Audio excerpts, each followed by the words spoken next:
Hey, what's up guys? Tyler here, and I want to talk about manipulating your hormones through your workouts. Now, if you've been around for a while, you'll know that the number one thing you need to do if you want to look better, if you want to look better naked, right, is to have a solid set of hormones, okay? And what I mean by that is simple. When you're young, when your hormones are raging, you can eat anything you want, you can pretty much do anything you want, and you generally stay pretty lean. Now, it's not necessarily true these days because we're poisoning our children, and that just makes me really sad when I think about it. But back to the point, you have to have good hormones if you want to get really good results, okay? So what are the hormones that you can affect during your workouts? Well, mainly there's two hormones that you can really affect during your workouts. One is growth hormone, and the other hormone is cortisol.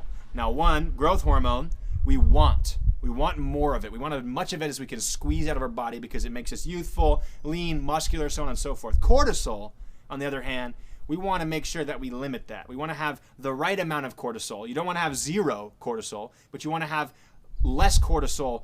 You want to have the exercises affect your cortisol less. You want to have them affect your growth hormone more. So what does that mean? Pretty simple. When you're doing high intensity exercise and you're getting adequate rest between those exercises. So let's say you either do one exercise at a time, all out, flat intensity, 30 seconds, and then rest for 30 or so seconds, and then go to the next exercise, then you're affecting your growth hormone in a positive way. All right. The only case that this is not true is when your body is already in a state of stress. So if you're already coming into it underfed, underslept, underrested, or overstressed, then you may be actually producing cortisol during that time as well.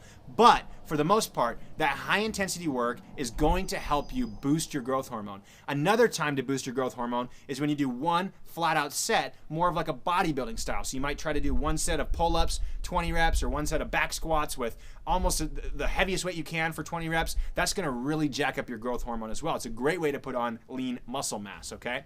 Now, how do you spin this out into affecting your cortisol levels more than your growth hormone? Well, the way that you do that is by doing durations too long and by doing a medium intensity for a long period of time. And so a simple example of that is jogging, which is the classic, like, I want to lose weight, so I'm going to go out and jog.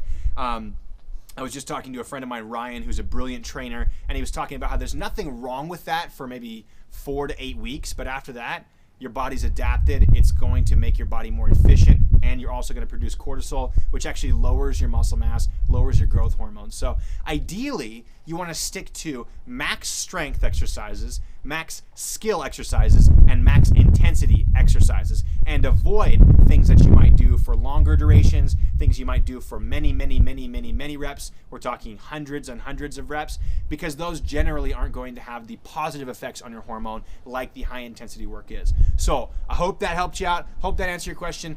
Ditch the long, slow distance. Go with the strength training. Go with the high intensity work. Go with the skill work, because it was what works in the long run. If you dig this video, click the like button right there. Help me spread the warrior message to more people just like you, so I can teach them how to work out right and how to live the warrior lifestyle. Thanks for watching.